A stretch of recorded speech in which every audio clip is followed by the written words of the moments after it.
istiqomah selalu, panjang umur, dan mudah-mudahan panjenengan diganjar oleh Allah dengan pahala yang besar. Amin. Dan kepada ibu-ibu sekalian, jamaah pengajian Majelis Taklim Cinta Surga, mudah-mudahan sehat selalu. Assalamualaikum warahmatullahi wabarakatuh.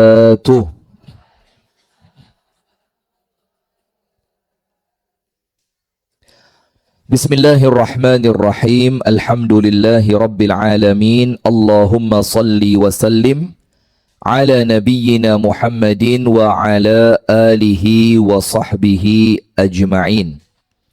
A'udzu billahi minasy syaithanir rajim. Ya ayyuhalladzina amanu taqullaha haqqa tuqatih wa la tamutunna illa wa antum muslimun. Allahumma anta rabbi la ilaha illa anta khalaqtani wa ana abduka wa ana ala ahdika wa wa'dika mastata'tu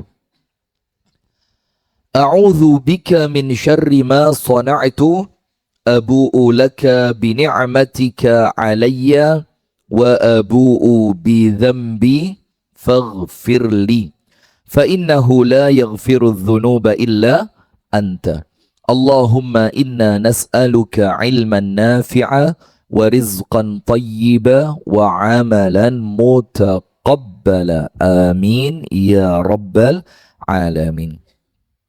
Alhamdulillah, kita bersyukur kepada Allah atas nikmat yang Allah karuniakan. Salawat beriring salam semoga tercurahkan kepada uswah kita, Nabi besar, Nabi agung, An-Nabi Muhammad sallallahu alaihi wasallam.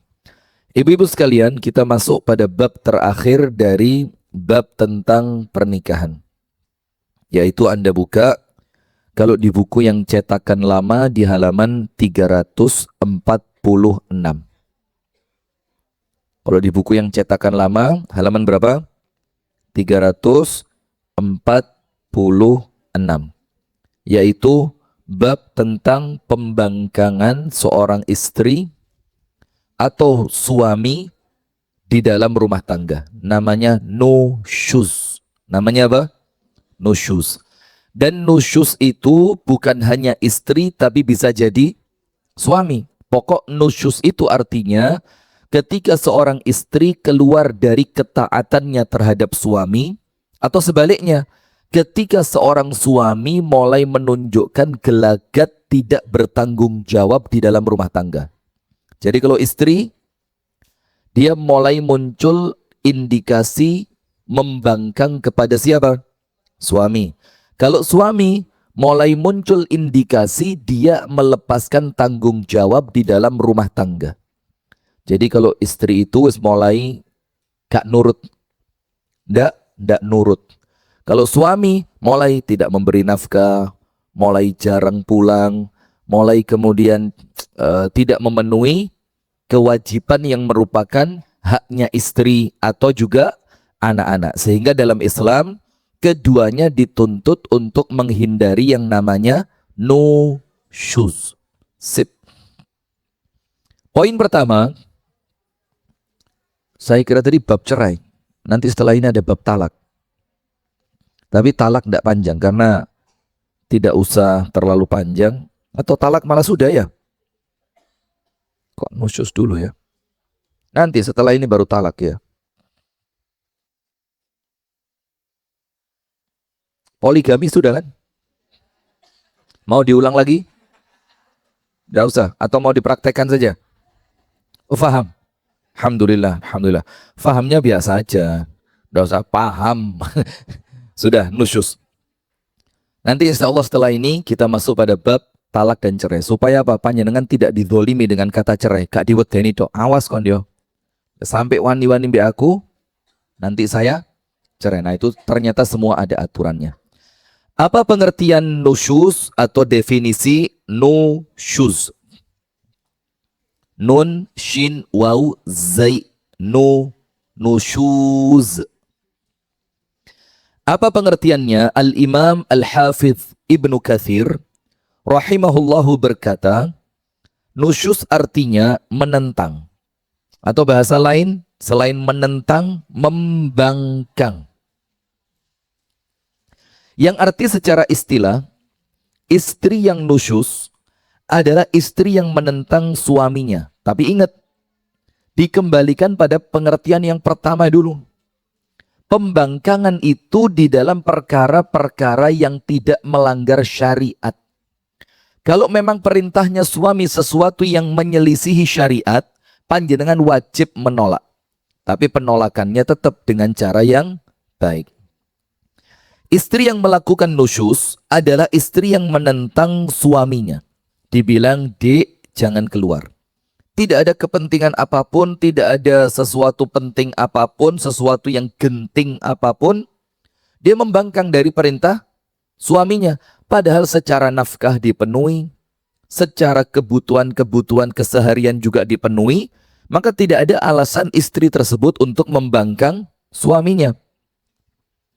Dengan tidak melaksanakan perintahnya, tidak melaksanakan perintah itu termasuk apa?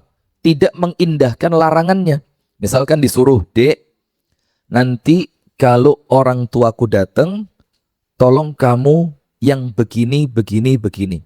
Ternyata orang tuanya suami datang, dia malah sebaliknya. Itu tidak mengindahkan perintahnya. Atau juga dia melanggar larangannya. "Dek, kalau ibuku datang, kamu jangan pergi ke majelis taklim. Tolong ibu saya didampingi." Ternyata ibunya suami datang, dia malah pergi sama temennya. Majelis taklim lah. Enggak. Kalau kafe kan enggak mungkin lah. Panjenengan orang-orang baik semua kan? Kenapa? Arisan enggak. Ini ibu-ibu tuh genah-genah ini calon surga kafe ini. Iya.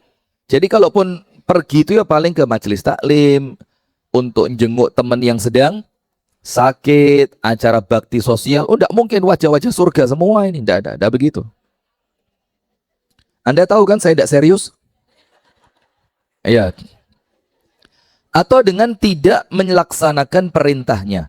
Berpaling dari suami. Berpaling dari suami itu apa? Kabur dari rumahnya suami. Dan membuatnya marah. Nah, kalimat membuatnya marah ini yang maknanya luas. Kalau membuatnya marah sekedar marah-marah yang kecil, ya biasalah, pantas ya. Tapi membuatnya marah itu dengan perkara-perkara melanggar syariat yang besar.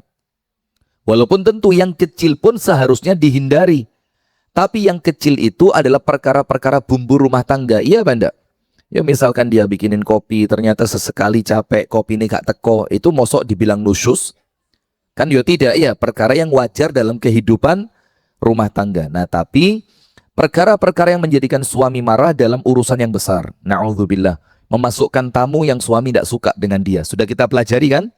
Tidak boleh memasukkan siapapun ke dalam rumah suami ketika orang tersebut tidak disukai oleh suami. Apalagi lawan jenis, tambah parah itu. Itu semakin parah. Nah, kita ulang sekali lagi biar jelas. Nusyuz artinya adalah menentang. Yaitu istri yang nusyuz adalah istri yang menentang suaminya, tidak melaksanakan perintahnya, tidak mengindahkan larangannya, berpaling dari suami dan membuatnya marah. Contohnya, seorang istri adalah, contoh nusyuz dari seorang istri adalah, seorang istri menolak ketika diajak oleh suami berhubungan badan. Jadi dia menolak tanpa alasan tentu.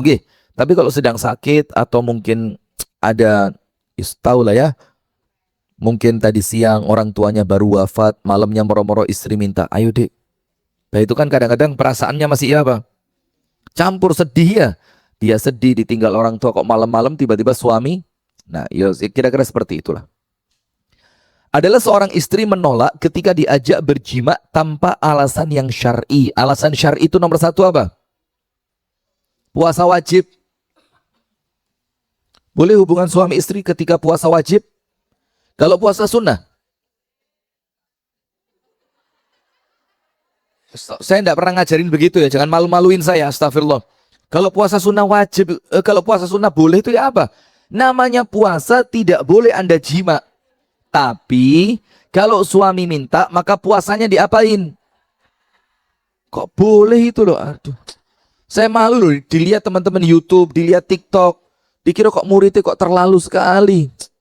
Astagfirullah. Oh maksudnya begitu. Ya sudah. Ahli surga kok ya. Ya begitulah maksudnya. Sudah. Alasan syar'i yang pertama, puasa wajib. Karena puasa wajib tidak boleh dibatalkan. Yang kedua, sedang haid atau nifas. Maka tidak boleh. Jelas tidak boleh. Maka digunakan alternatif yang lain. Yo cara sesuatu yang lain. Jangan sampai kemudian maaf jangan sampai jima, tapi menjadikan suami merasa terpuaskan. Yang ketiga, ketika apa? Sakit. Yang sakitnya itu memang sakit yang menjadikan dia tidak mampu melayani suami. Bukan sakit-sakit yang ringan. Sakit ringan itu misalkan apa yo? Panu. Ya, bolehlah ya. Panu atau sekedar batuk yang ringan segala macam. Nah, tapi kalau batuk parah ya masuk kolu.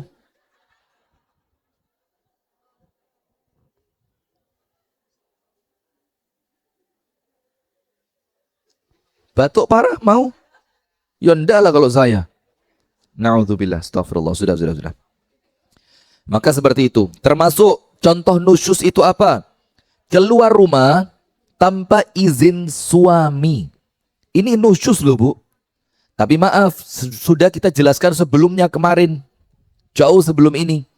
Keluar rumah itu ada keluar rumah secara rutin yang cukup izinnya 1 kali karena izin berikutnya masuk dalam rutinitas. Mas, pokok setiap Rabu saya ngaji di pengajian Cinta Surga di Masjid Imam Balkhi, Kampung Inggris. Kan Anda ngomong dari awal apa? Setiap Rabu.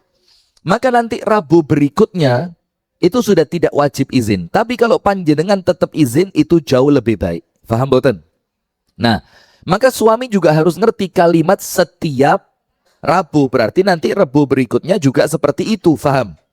Nah, yang kedua, keluar yang insidentil.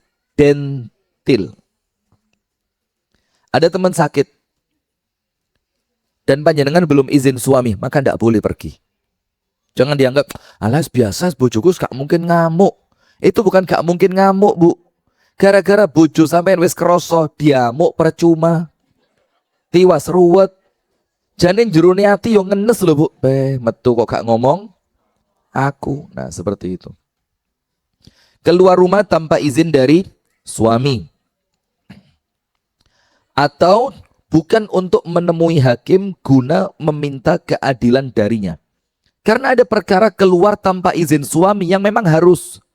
Kalau Anda izin suami tidak mungkin diizinkan. Misalkan panjenengan dipukuli sama, jangan panjenengan. Ada seorang perempuan, seorang istri yang dipukuli oleh suaminya. Kemudian istri itu telepon suaminya, Mas, aku izin keluar ya, mau kemana? Ngelaporin kamu ke hakim. Diizinkan tidak kira-kira? Nah, kalau yang seperti itu, Yusing pinter lah bu. Tidak usah polos terlalu. Hajah Yuning itu Masya Allah luar biasa.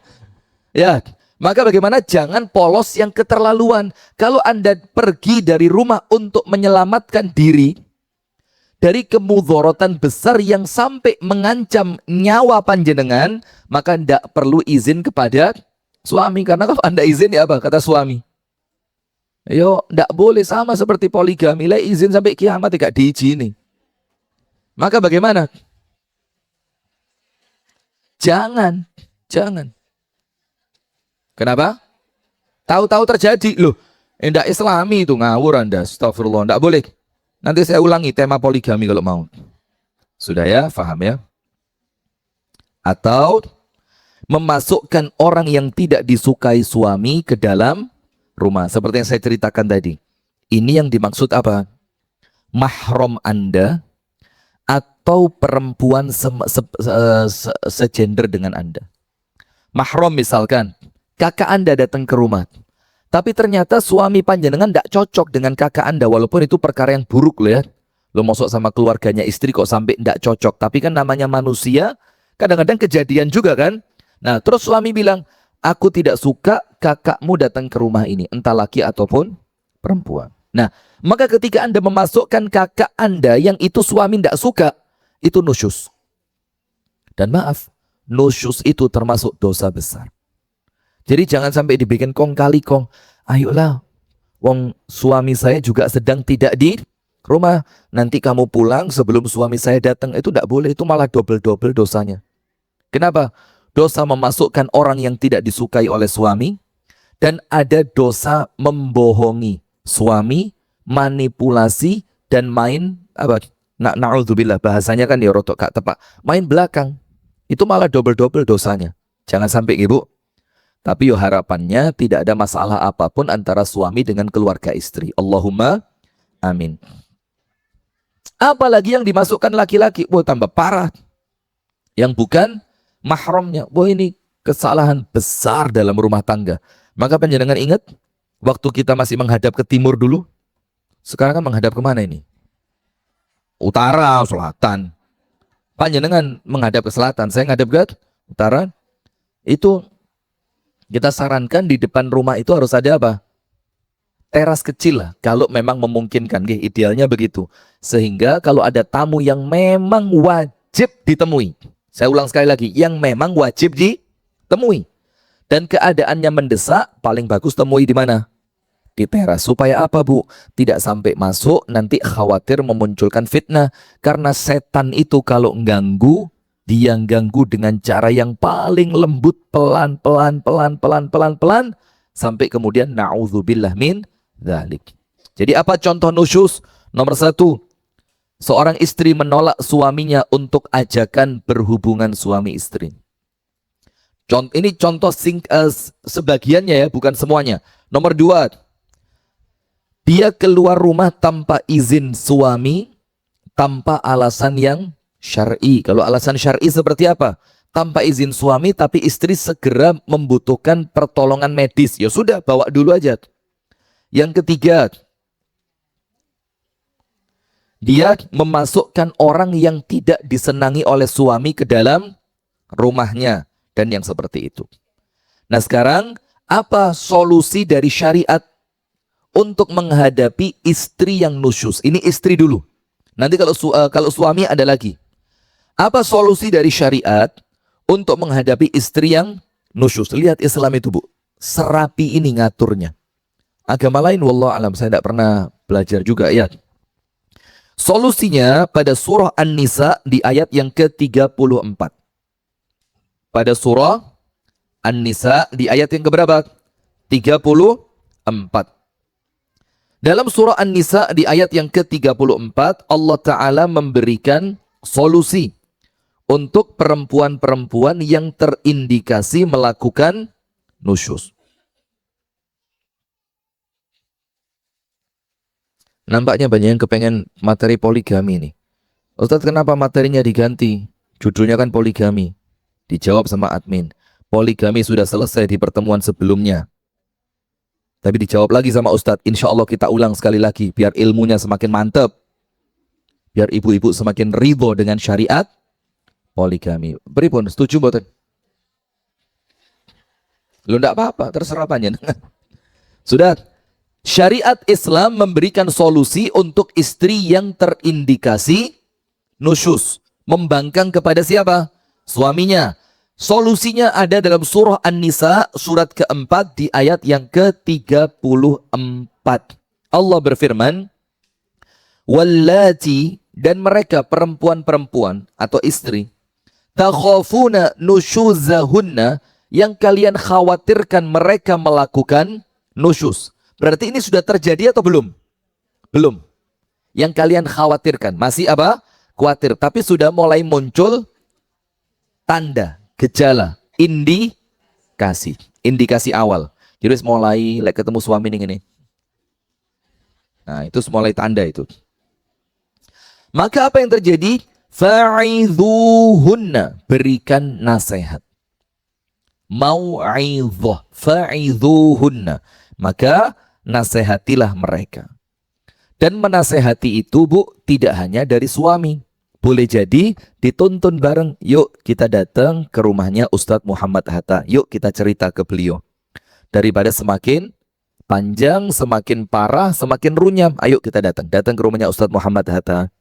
Datang ke rumahnya Ustadz Darwis. Konsultasi, Ustadz, kok istri saya ini setiap saya datang mesti mencucu, Ustadz. Terus istrinya bilang, Ustadz Darwis tanya, loh kenapa? Kok kamu setiap suamimu pulang mencucu? Suami saya lupa Ustaz kalau saya kena stroke. Oh alah. Ternyata apa? Kena stroke. Suaminya lupa. Dikira istri yang lainnya ini. Karena istrinya dia ternyata 4. Dia lupa. Lo lupa itu boleh apa enggak? Boleh. Lupa kalau sudah punya istri. Boleh apa enggak? Ngawur. Nah, maka diberi nasihat. Nomor 1 yang menasehati siapa? Suami. Tapi maaf, tidak semua suami memiliki kapasitas kemampuan untuk menasehati. Karena bahkan boleh jadi istrinya lebih ngerti ilmu dibanding suami. Karena istrinya ngaji di cinta surga. Suaminya tidak mau ngaji cinta neraka. Ya betul, kalau ngaji malah medeni ya. Nah, maka terkadang si suami itu merasa minder. Wah, bagaimana ngomongin istri? Sementara istri saya ini ngaji di beberapa majelis taklim. Kalau saya beritahu, nanti saya dijawab malah kisinan. Atau seorang suami yang memang nampak di mata istrinya, ibadahnya itu nggak istiqomah. Maka tentu ketika akan menasehati istri, ada perasaan apa? Ciper. Apa ciper itu? Insecure, rodok merasa, wah, lagi pengurusnya cinta surga, lagi cinta apa? Terus cinta janda, astagfirullah. Jangan macam-macam bu, majelis taklim ini perlu dijaga marwahnya. Ngawur Ustaz, jangan boleh datang lagi nanti. Siapa yang ngomong? Ustaz Dewi padahal. Maka diberi nasihat. Kalau suami merasa tidak mampu, diajak bersama. Kemana? Ke rumahnya orang alim yang Anda lihat dia mampu untuk menasehati, yang dia lihat dia seorang alim yang istri Anda hormat kepadanya, yang istri Anda percaya kepadanya, dibawa datang bersama. Intinya nomor 1, kalau ada indikasi istri melakukan nusyuz, dinasehati. Nomor 2, wahjuruhunna fil madhaji'. Dan apa? Pisahkan mereka di tempat tidur. Kalau bahasa gampangnya, pisah ranjang. Nah sekarang maaf, ini saya sampaikan apa adanya nggih Bu. Panjenengan jangan baper nggih. Boleh apa enggak? Pisah ranjang untuk perempuan di zaman Nabi, di zaman salaf dan zaman berikutnya, itu hukuman untuk perempuan. Karena apa? Karena para suami di zaman itu hampir tidak ada yang istrinya 1. Faham boten? Sehingga ketika istri yang melakukan nusyuz itu dihukum dengan pisah ranjang. Istri itu akan merasa apa? Merasa ada kebutuhannya yang tidak terpenuhi. Nah, sementara si suami ketika pisah ranjang tidak masalah. Karena dia memiliki istri yang lain.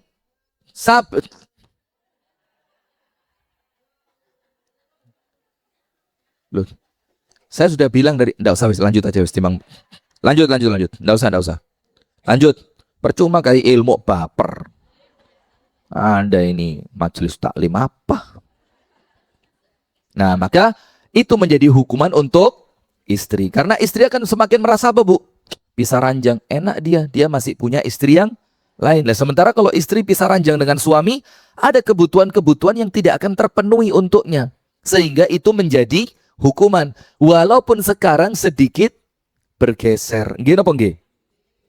Ketika suami menghukum istri dengan pisah ranjang, yang tersiksa siapa? Nah, loh, kita ini ngomong tenanan kok. Iya benda.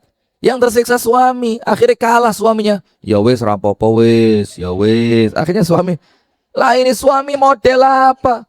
Suami cempluk ini. Suami apa? Cempluk, disebul mati. Mati. Tidak ada begitu. Suami harus apa? Rudal.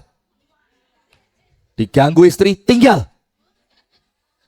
Pisah ranjang. Tidak usah tidur sama dia. Karena Anda masih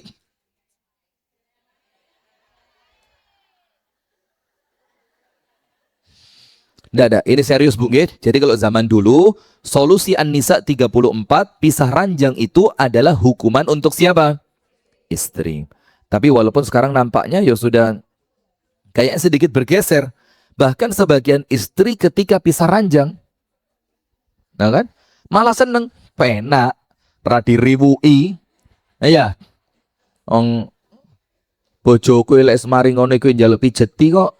Ngene iki malah enak, kadang-kadang malah ngeroi barang, blonyoi minyak kayu putih barang, kadang-kadang yo sak balsemi, masya Allah. Ngene iki dikira aku susah, malah seneng di dunia, susah di akhirat Anda. Loh iya, loh, enggak kan artinya setiap sesuatu yang melanggar syariat pasti ada apa? Konsekuensinya bukan hanya di dunia tapi di akhirat. Itu nomor 2, pisah ranjang. Nah, termasuk pisah ranjang itu difahami oleh para ulama. Anda silakan buka kitab-kitabnya. Itu apa? Tidak diajak berbicara. Sama. Zaman dulu istri itu kalau tidak diajak berbicara oleh suami, dia merasa apa? Tertekan. Karena tidak ada teman ngobrol. Sekarang, rapopo, le grup WA aku lo wake. Dikira gak duwe konco dah. Lah. Tuh kan? Repot apa enggak sekarang? Repot. Masalahnya siapa? Yuk Anda ini masalahnya. Seharusnya istri itu di rumah, mengurangi pergaulan-pergaulan yang tidak penting, sehingga Anda merasa suami Anda itu segalanya.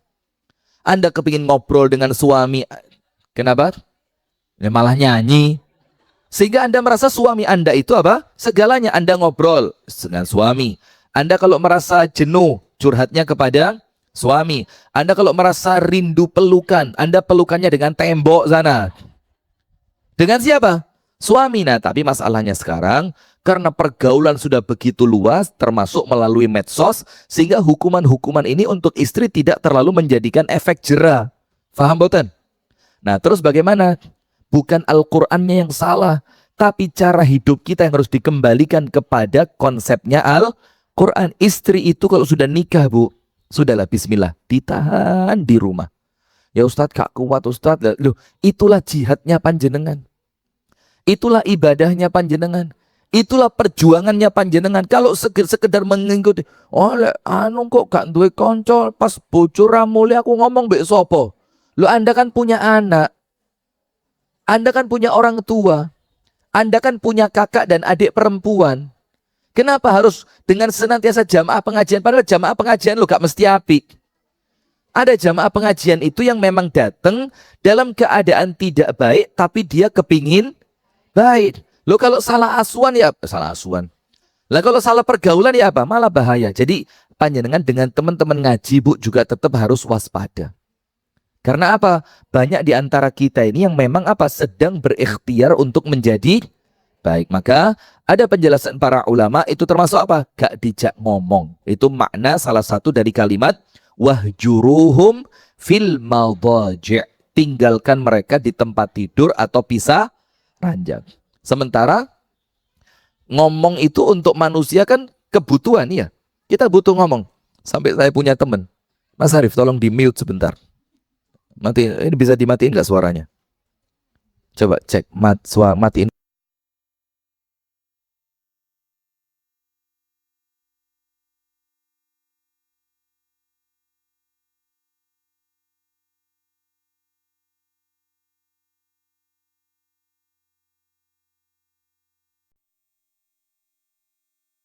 Haji terus terbuka, tidak ada yang tertutup.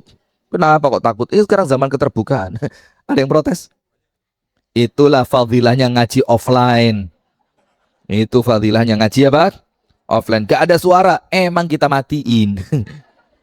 Ustadz, suaranya bermasalah. Bukan bermasalah, dimatiin.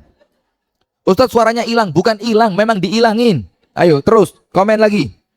Nah begitu, Bu. Jadi kalau memang tidak diajak berbicara, itu pada awalnya apa? Hukuman. Karena perempuan zaman dulu, Bu, kalau tidak diajak ngomong sama suami, ngomong sama siapa? Tidak punya. Zaman dulu, Ustazah, Masya Allah, perempuan zaman dulu kalau tidak diajak ngomong oleh suami, dia tidak akan punya teman untuk ngomong. Karena tidak umum di zaman dulu, nonggo, petan. Tidak umum di zaman dulu. Sudah. Yang ketiga, ketika diberi nasihat, belum juga baik. Ketika pisah ranjang dan tidak diajak berbicara, tidak kunjung baik. Maka yang ketiga, apa hukuman untuk mereka? Wadribuhunna. Apa Bu? Pukullah mereka. Dan pukulan ini di dalam kitab-kitab tafsir ditunjukkan dengan cara apa? Dharban ghaira mubarrih. Dharban, pukulan, ghaira mubarrih, yang tidak menyakitkan. Jadi pukulannya itu pukulan gemes. Neneh, malah jaluk maneh. Nah, pukulan yang apa? Dharban ghaira mubarrih.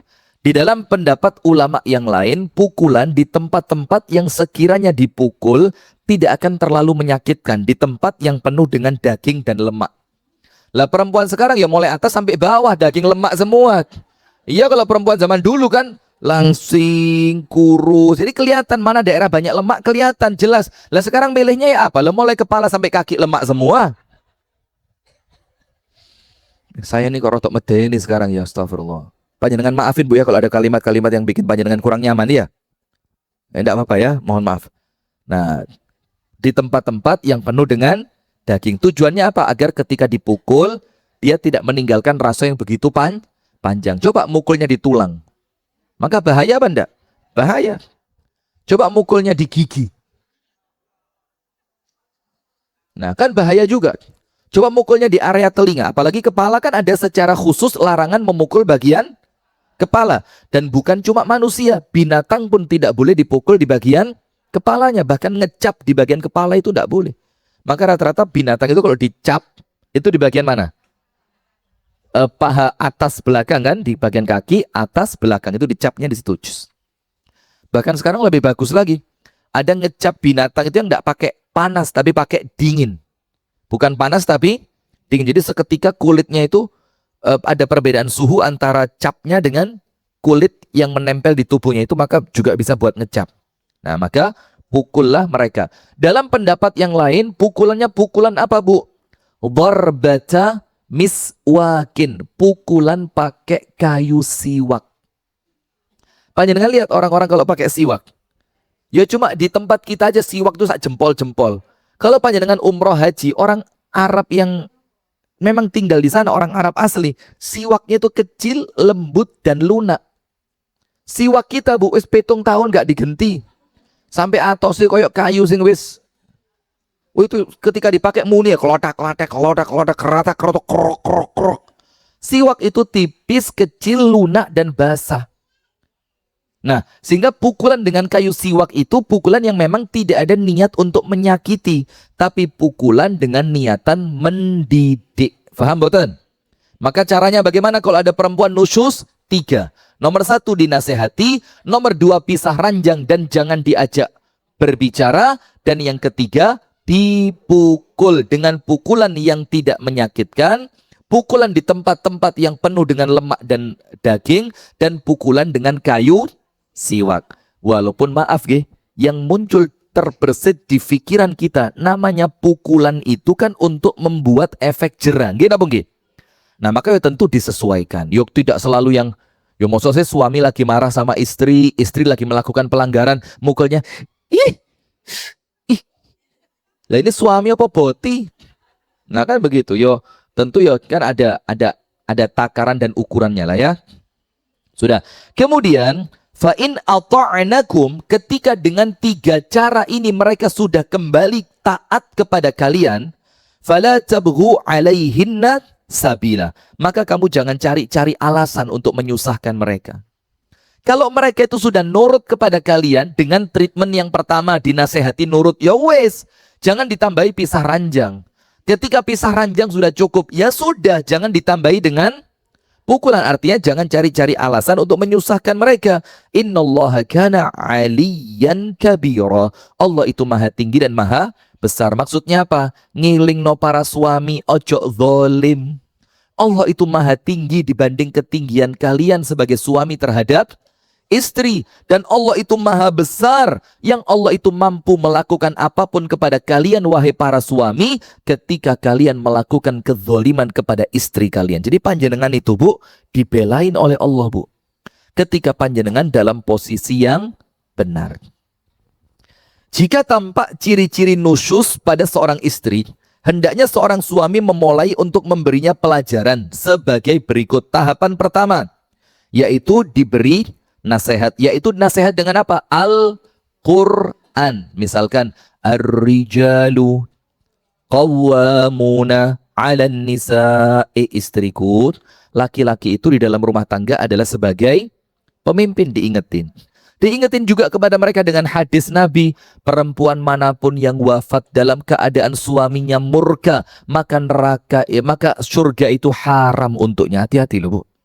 Jadi jangan sampai panjenengan itu wafat dalam keadaan suami murka, nanti tidak bisa masuk surga. Itulah kenapa Rasul mengatakan, karena suami itu adalah surgamu atau neraka.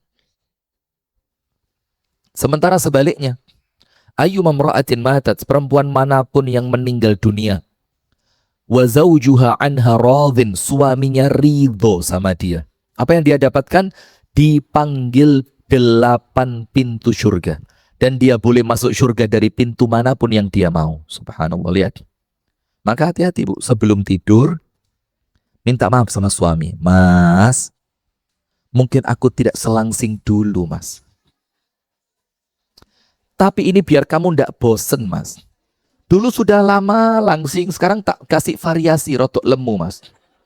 Rodok lemu sudah lama variasi itu, khawatir kamu bosen, Mas. Saiki tak gawe lemu banget, Mas. Nah, lemu banget sudah lama sekali. Tak balik no kuru kok angelera, Mas. Ya, apa terus caranya? Yo golek situ enggak sing kuru, Mas. Nah, begitu. Oh, ini namanya perempuan yang cinta surga beneran ini. Setuju betul?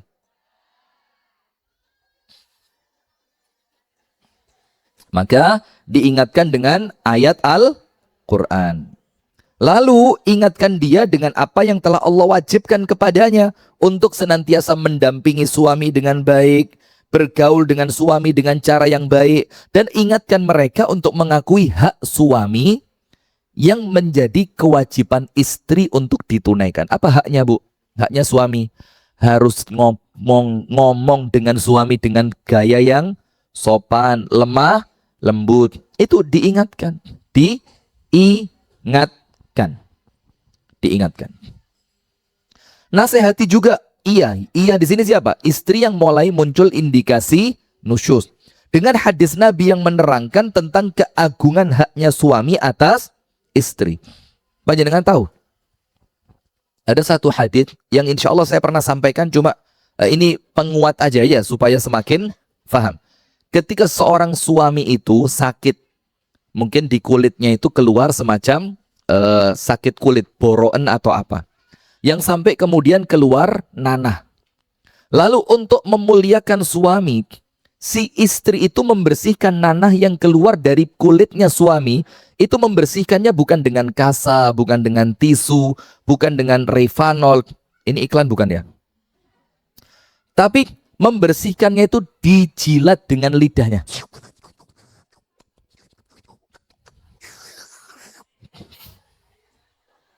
Lo bojone dewe lo. Kata karena tidak bersihin orang lain. Siapa yang dibersihin? Suaminya sendiri. Apa kata Rasulullah? Itu belum cukup untuk memenuhi haknya suami. Ya apa Anda? Apalagi? Jangan dibayang nih. Misalkan itu belum cukup untuk memenuhi haknya siapa? Itu bukan arti secara letterlek, Bu, tapi menunjukkan begitu besarnya hak suami atas istri. Itu loh untuk pengabdian, opo maneh sampai ngelarani. Jangan sampai melakukan ngelarani suami. Dan kita baca kemarin kan, menjaga perasaan suami, masih ingat? Dan kalau cuma dilarani fisik, Bu, fisik itu lorone iso hilang. Iya apa enggak? Dipukul, memarlah paling 1 hari, 2 hari, 3 hari. Setelah memarnya hilang, yo hilang sudah. Tapi kalau yang disakiti hatinya, ya abad, kebawa boleh jadi sampai mati. Maka jangan. Apa wong lanang model ngene kira gelem kerja, males, randuwe apa-apa. Aku pengen zaman SMA, Mas, bunga kelas aku iki.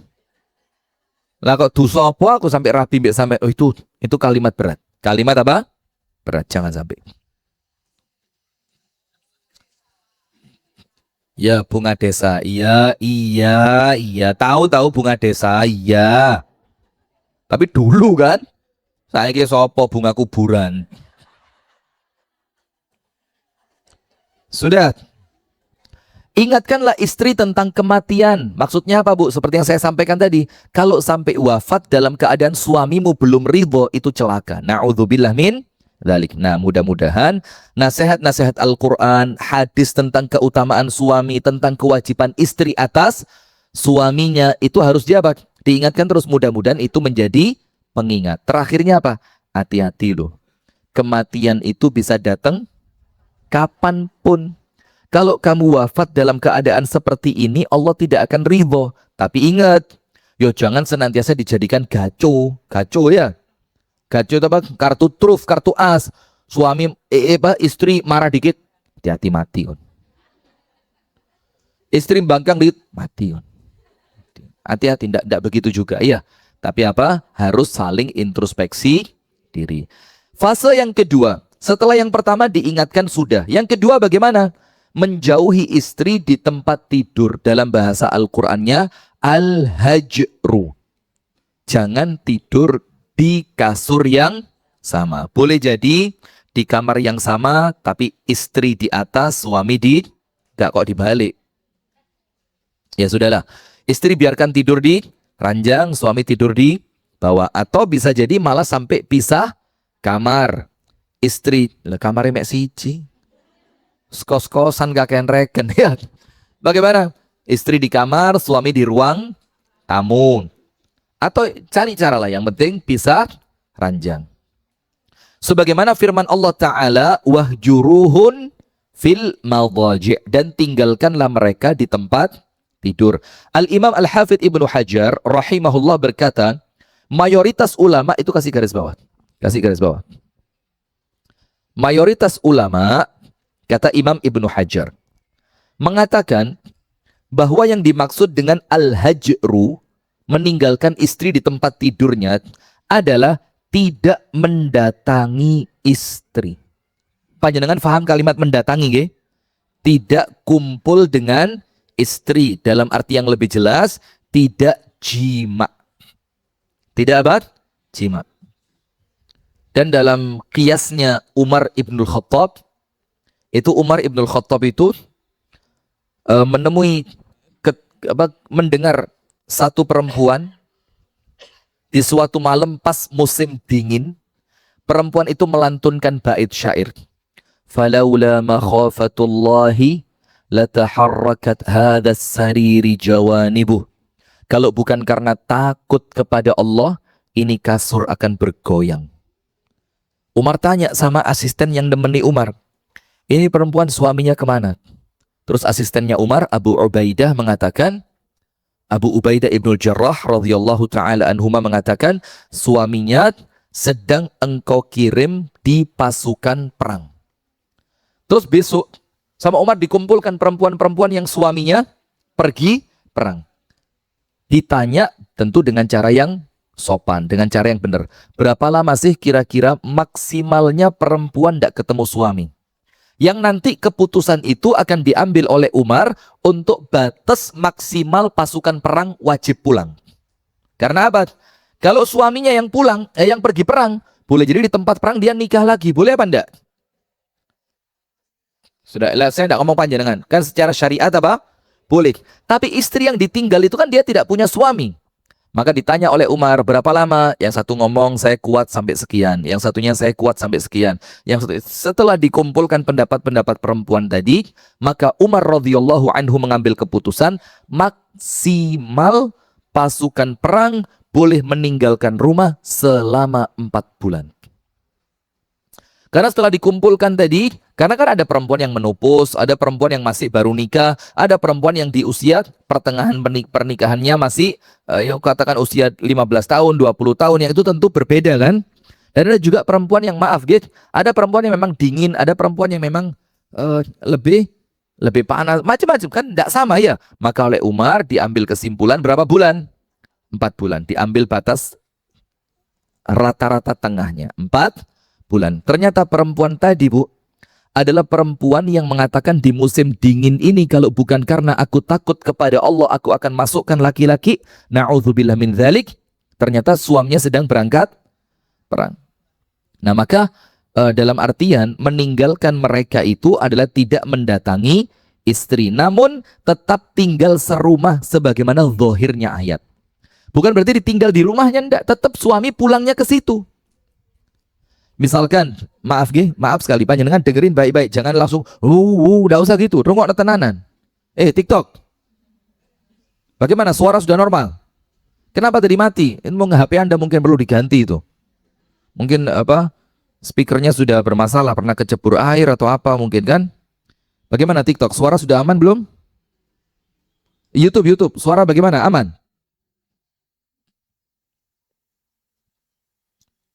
Ustadz, kau kecil itu apa? Pertanyaan Anda loh. Kau kecil itu apa? Oh, kweci. KWEC itu apa? KWE. Kuaci, tahu saya kuaci. Ini kuaci. Anda ngerti saya biasa berbahasa Inggris soalnya. Sudah. Nah begini Bu, panjenengan jelasin deh. Misalkan ada laki-laki beristri lebih dari satu. Kemudian kan tentu masing-masing istri ada tempatnya sendiri. Nah maka bukan berarti ketika jatahnya istri yang sedang dihukum karena nusyus, itu si suami tidak pulang, bukan begitu caranya.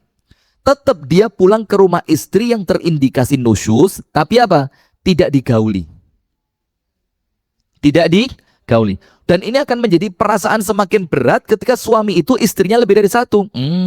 Dia sudah selesai di sana, maka di sini dia tidak butuh sama saya. Itu semakin berat. Nah akhirnya itu menjadi apa? Pelajaran untuk dia. Paham boten?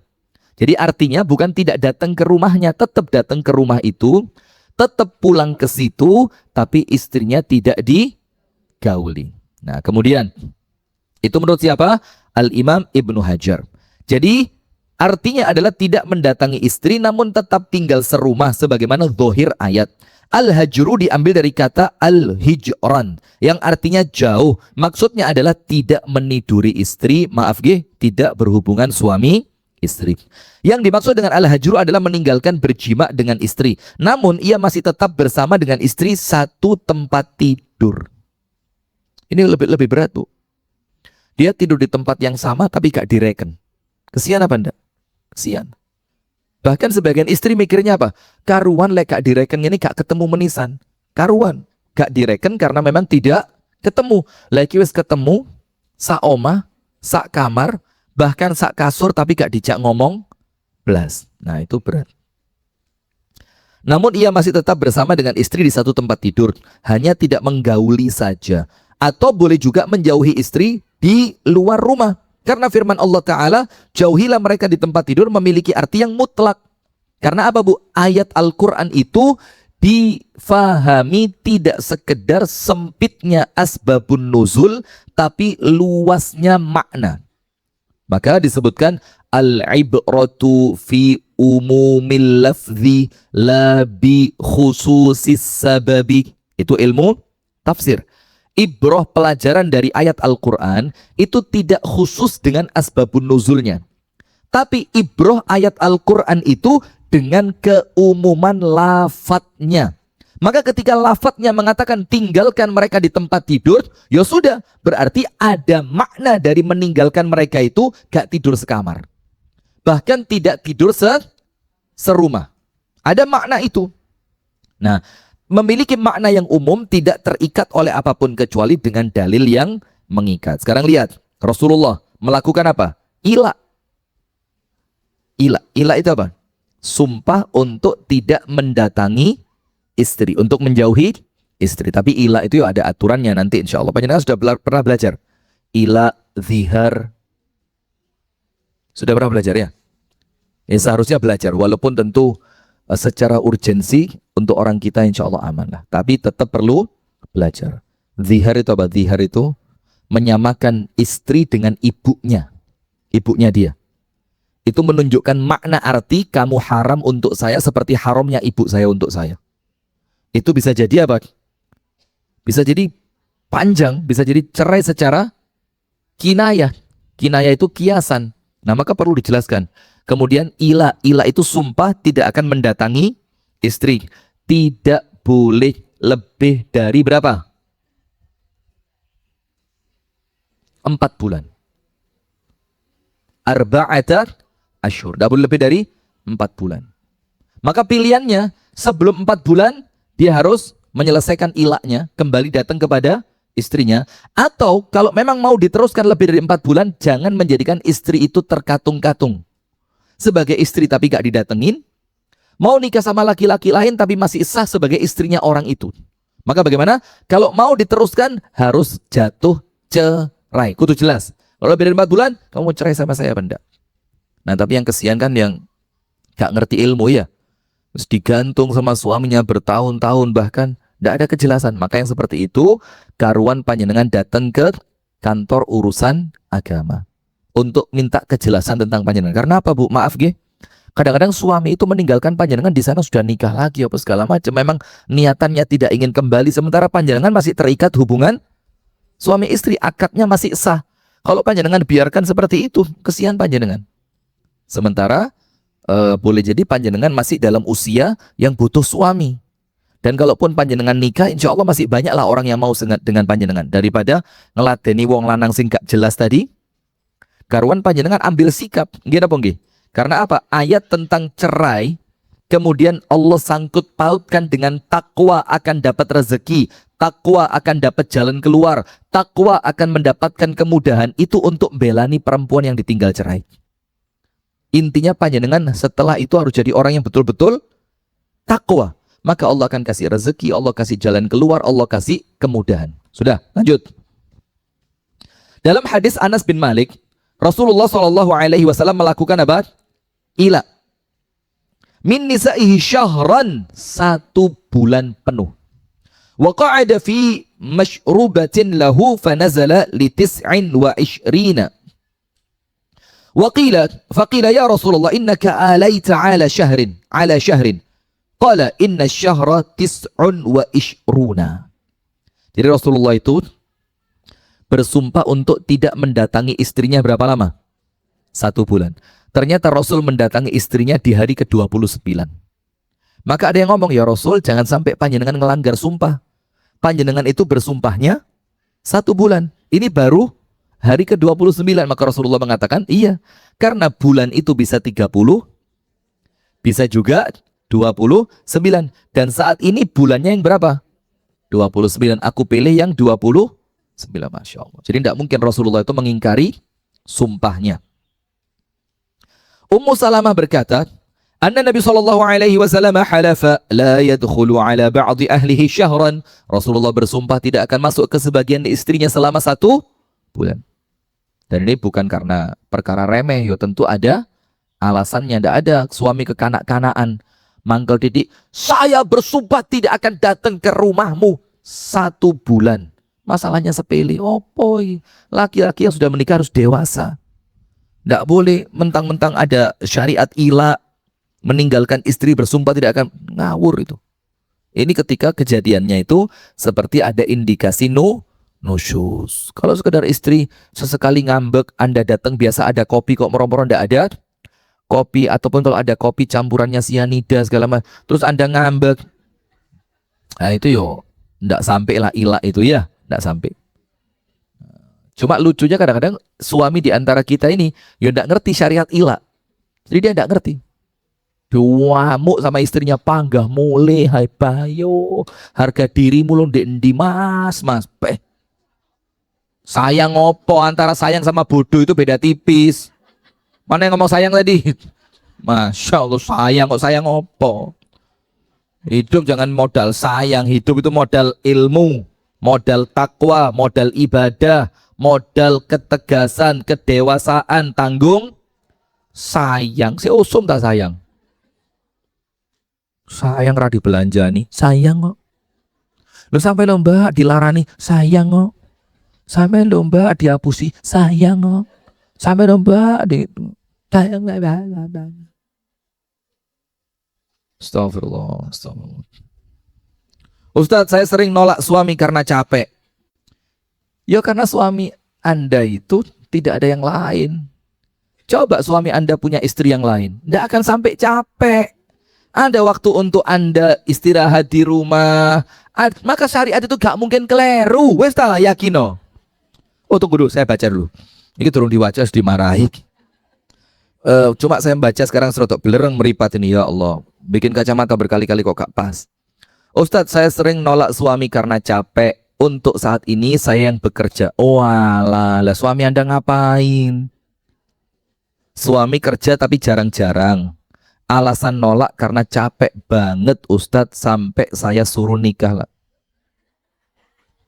Screenshot sebelum bilang. YouTube sebelum bilang. Screenshot, bagus ini jadi bahan ini. Saya sudah nyuruh suami saya nikah lagi Ustadz, tapi suami tidak mau. Ya jelas tidak mau, dek gak kerco. Perempuan mana yang mau sama dia? Iya banda? Iya. No wong takon ini. Tapi suami tidak mau. Apa saya termasuk nusyus?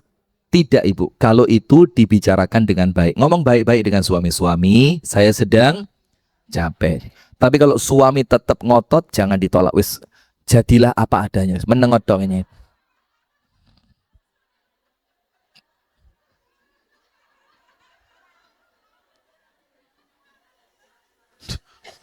Panjenengan ketawanya kok luar biasa. Ya kan istri itu kan tidak perlu terlalu effort ya. Ya kalau suami kan memang ya rodok ya apa. Sudah astagfirullah. Screenshot. Itu sudah. Sip. Prasmanan? Prasmanan maksudnya apa?